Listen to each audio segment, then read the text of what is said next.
নমস্কার বন্ধুরা, ডলি রন্ধনশালায় সবাইকে স্বাগত। আর আজকে তোমাদের সাথে শেয়ার করব পটলের একটা দুর্দান্ত স্বাদের রেসিপি। পটলের একঘেয়েমি রেসিপি খেতে খেতে বোর হয়ে গেলে পটলের একবার এই রেসিপিটা বানিয়ে দেখতে পারো। পটল একবার যদি এইভাবে রান্না করো, বারবার কিন্তু এইভাবেই রান্না করবে। পটলের এই রেসিপিটা এতটাই টেস্টি হয় যে একবার বানালেই কিন্তু মুখে স্বাদ লেগে থাকবে, আর বারবার কিন্তু এই পদ্ধতিতেই রান্না করতে থাকবে। সমস্ত পটলগুলো আমি দেখো গা ছেঁচে পরিষ্কার করে নেব। তোমরা চাইলে পটলে অল্প অল্প খোসা রেখে ছাড়িয়েও নিতে পারো। সমস্ত পটলগুলো খুব ভালোভাবে পরিষ্কার করে নিয়ে পটলগুলো আমি মাঝখান থেকে দু টুকরো করে পিস করে নিলাম। তবে এইভাবে পটল কাটলে পটলটা খুব ভালোভাবে সিদ্ধও হয়ে যাবে, আর বেশ গোটা গোটা থাকবে। পটলগুলো সিদ্ধ হওয়ার পরে একেবারে গলে গিয়ে নরম হয়ে রান্নার সাথে মিশে যাবে না। এবার আমি সমস্ত পটলগুলো ধুয়ে নেব। আর এই রান্নার জন্য আমি অল্প একটু ছোলার ডাল নিয়েছি। ছোলার ডালটা আমি আগে থেকে ভিজিয়ে রেখেছিলাম। তাহলে এবার রান্নার দিকে যাওয়া যাক। প্রথমে আমি কড়াইয়ের মধ্যে রান্নার জন্য প্রয়োজন মতো সরষের তেল একবারেই দিয়ে দিলাম। তেলটা আমি প্রথমে খুব ভালোভাবে গরম করে নেব। আমি এই রান্নাটা সরষের তেলে করব। তোমরা চাইলে তোমাদের পছন্দ মতো যে কোনো রান্না তেলেই করতে পারো।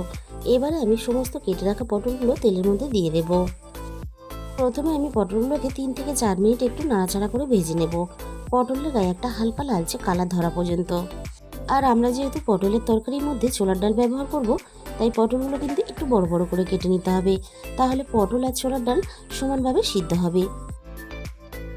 পটলের গায়ে একটা হালকা লালচে কালার চলে এসেছে। আগে থেকে আমি একটা মাঝারি সাইজের আলু ডুমো করে কেটে রেখেছিলাম। কেটে রাখা আলুটা আমি পটলের সাথেই দিয়ে দিলাম।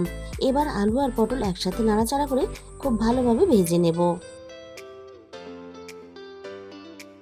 আলু আর পটল একসাথে একটু নাড়াচাড়া করে ভেজে নিয়ে এবার আমি আলু পটলের মধ্যে স্বাদ মতো লবণ দিয়ে দিলাম। আমি আলু পটলের মধ্যে সামান্য পরিমাণ হলুদ গুঁড়ো দিয়ে দিলাম। আবারও আমি পটল আর আলু একসাথে লবণ আর হলুদ দিয়ে নাড়াচাড়া করে খুব ভালোভাবে ভেজে নেব। আলু পটল এইভাবে একসাথে নাড়াচাড়া করে ভেজে নিলে তাহলে রান্নার সময়টাও কম লাগবে আর রান্নার তেলটাও কম লাগবে। তবে তোমরা চাইলে আলু পটল আলাদা করেও ভেজে রান্না করতে পারো। মিনিট 5-এর মতো নাড়াচাড়া করে আলু আর পটল আমি একসাথে খুব ভালোভাবে ভেজে নিয়েছি। পটলগুলো সুন্দরভাবে ভাজা হয়ে গেছে, আর আলুগুলো বেশ সুন্দরভাবে ভাজা করে নিয়েছি। এবার আমি সমস্ত ভাজা আলু পটলগুলোকে তেলে থেকে ছেঁকে তুলে নেব। আলু আর পটল আমি কড়াই থেকে তুলে নেওয়ার পরে ওই একই তেলের মধ্যে আমি ফোড়নে 1/2 চামচ পরিমাণ গোটা জিরে দিয়ে দিলাম। আগে থেকে আমি একটা মাঝারি সাইজের পেঁয়াজ ছোট ছোট টুকরো করে কেটে রেখেছিলাম। কেটে রাখা সমস্ত পেঁয়াজগুলো আমি তেলের মধ্যে দিয়ে দিলাম। একঘেয়েমি নিরামিষ আলু পটলের তরকারি খেতে আমাদের কিন্তু কারোরই ভালো লাগে না, তাই অল্প একটু পেঁয়াজ দিয়ে রান্নাটা করলে রান্নার স্বাদটাও ভালো হয় আর খেতেও বেশ ভালো লাগে। 3 থেকে 4 মিনিটের মতো নাড়াচাড়া করে আমি পেঁয়াজগুলোকে ভেজে নেব। পেঁয়াজগুলোকে নাড়াচাড়া করে বেশ আমি একটু লালচে করে ভেজে নিয়েছি, আর পেঁয়াজগুলো আগের থেকে বেশ অনেকটাই নরম হয়ে গেছে। এইভাবে কিন্তু রান্নার জন্য পেঁয়াজটাকে ভেজে নিতে হবে। আগে থেকে আমি একটা মাঝারি সাইজের টমেটো কেটে রেখেছিলাম।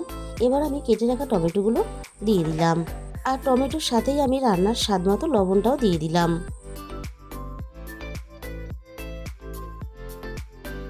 এবার আমি টমেটোটাকে পেঁয়াজের সাথে নাড়াচাড়া করে একটু নরম করে ভেজে নেব। আর লবণ দেওয়ার জন্য টমেটোগুলো খুব তাড়াতাড়ি নরম হয়ে যাবে। টমেটোগুলো একটু নাড়াচাড়া করে নরম করে ভেজে নিয়ে আমি এখানে দিয়ে দিলাম 1 চামচ পরিমাণ আদা বাটা। আমি এখানে আদাটা গ্রেট করে দিয়েছি, তোমরা চাইলে আদাটাকে বেটেও দিতে পারো। তবে এই রান্নার জন্য আদা বেটে দেওয়ার দরকার নেই, এভাবে একটু গ্রেট করে দিলেও হবে। আরও মিনিট খানেকের মতো আমি আদা আর টমেটো একসাথে নাড়াচাড়া করে ভেজে নিলাম। আর টমেটোগুলো বেশ আগের থেকে অনেক নরম হয়ে এসেছে। এবার আমি এখানে দিয়ে দেব সামান্য পরিমাণ জল। এবার আমি একে একে গুঁড়ো মশলাগুলো দিতে থাকবো। আমি এখানে প্রথমে দিয়ে দিলাম 1/2 চামচ পরিমাণ হলুদ গুঁড়ো, আর আমি এখানে দিয়ে দিলাম 1/2 চামচ পরিমাণ ঝাল লঙ্কার গুঁড়ো। আর ঝালের পরিমাণটা অবশ্যই নিজেদের স্বাদ মতো ব্যবহার করবে।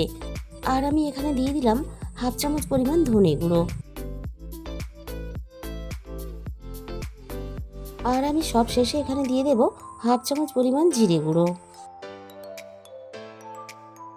আর মশলার সাথেই ভেজানো ছোলার ডালটাকে আমি দিয়ে দিলাম। এবার আমি ছোলার ডাল আর মশলা একসাথে নাড়াচাড়া করে খুব ভালোভাবে কষিয়ে নেব। আর ছোলার ডালটা আগে থেকে ভেজানোর জন্য বেশ অনেকটাই নরম হয়ে আছে। আর ছোলার ডালটা মশলার সাথে যদি এভাবে কষিয়ে রান্না করা হয় তাহলে ছোলার ডালটা খুব ভালোভাবে সিদ্ধ হয়ে যাবে। আর একেবারে শুধু আলু পটল রান্না না করে অল্প একটু ছোলার ডাল দিয়ে এভাবে রান্না করলে তাহলে আলু পটলের তরকারির স্বাদটাও বেশ ভালো হয়। মশলা ডাল আমি একসাথে মিনিট 5 মতো নাড়াচাড়া করে খুব ভালোভাবে কষিয়ে নিয়েছি। আর মশলা থেকে সুন্দরভাবে তেলটাও ছাড়তে শুরু করে দিয়েছে। এবার আমি এখানে ভেজে রাখা আলু পটলগুলোকে দিয়ে দিলাম। আলু পটলের সাথে আমি রান্নায় স্বাদ মতো অল্প একটু চিনি দিয়ে দিলাম। অল্প একটু চিনি দিলে তাহলে রান্নার স্বাদের ব্যালেন্সটা ঠিকঠাক থাকবে। যেহেতু আমরা রান্নাতে ছোলার ডাল ব্যবহার করেছি তাই অল্প একটু চিনি দিলে তাহলে রান্নার স্বাদটা ভালো আসবে। আলু পটলগুলো আমি এখানে 3 থেকে 4 মিনিটের মতো সব কিছুর সাথে নাড়াচাড়া করে খুব ভালোভাবে একটু কষিয়ে নেব। আলু পটলগুলো আমি এখানে কষিয়ে নিয়ে এবার আমি রান্নায় প্রয়োজন মতো জল দিয়ে দিলাম। আর রান্নাতে জলের পরিমাণটা একটু বেশি দিতে হবে, কারণ ছোলার ডালগুলোকে খুব ভালোভাবে সিদ্ধ হতে দিতে হবে। এবার আমি সব কিছু একসাথে নাড়াচাড়া করে খুব ভালোভাবে মিশিয়ে দেব। আর ডাল আলু পটল সব কিছু খুব ভালোভাবে সিদ্ধ হওয়ার জন্য আমি এখানে কড়াইয়ের মধ্যে ঢাকা দিয়ে দিলাম। প্রায় মিনিট 20 পরে আমি কড়াই থেকে ঢাকাটাকে সরিয়ে নিলাম। এবার আমি সব কিছু আরও একবার নাড়াচাড়া করে নেব আর দেখে নেব সব কিছু খুব ভালোভাবে সিদ্ধ হয়েছে কিনা। ডালটাও এখানে খুব ভালোভাবে সিদ্ধ হয়ে গেছে আর সাথে আলু আর পটলও খুব ভালোভাবে সিদ্ধ হয়ে গেছে। এবার আমি সব শেষে অল্প একটু গরম মশলা গুঁড়ো দিয়ে দিলাম। আমি এখানে ঘিয়ের ব্যবহার করলাম না, তোমরা চাইলে কিন্তু এখানে ঘিয়েরও ব্যবহার করতে পারো। আর এইভাবে রান্না করে গরম গরম ভাত বা রুটি সব কিছুর সাথেই কিন্তু খেতে পারবে। আমি এখানে রান্নাটা একটু মাখা মাখা করেছি, তোমরা চাইলে কিন্তু এখানে ঝোল রেখেও রান্নাটা করতে পারো। এবার আমি একটা বাটির মধ্যে তুলে তোমাদের পরিবেশন করে দেখিয়ে দেবো আর রান্নাটা দেখতে কতটা লোভনীয় হয়েছে। আর বন্ধুরা, একদিন হলেও তোমরা বাড়িতে এই রেসিপিটা অবশ্যই ট্রাই করে দেখো, আশা করি তোমাদের ভালো লাগবে। তাহলে বন্ধুরা, আজকের এই রেসিপিটা ভালো লাগলে প্লিজ একটা ভিডিওতে লাইক করে দিও আর প্রচুর প্রচুর নিজেদের বন্ধুদের মধ্যে শেয়ার করে দিও। আর যে সমস্ত নতুন বন্ধুরা এখন পর্যন্ত আমার চ্যানেলটাকে সাবস্ক্রাইব করেনি, এরকম নতুন নতুন রেসিপি পেতে অবশ্যই আমার চ্যানেলটাকে সাবস্ক্রাইব করে পাশে থাকা বেল আইকনটা অন করে দিও। তাহলে আমি যখনই কোনো নতুন রেসিপি আপলোড করব সবার আগে তোমার কাছে পৌঁছে যাবে। আর তোমাদের মূল্যবান সময় দিয়ে আমার এই রেসিপিটা শেষ পর্যন্ত দেখার জন্য তোমাদের সবাইকে অসংখ্য ধন্যবাদ। আজকে তাহলে এই পর্যন্ত।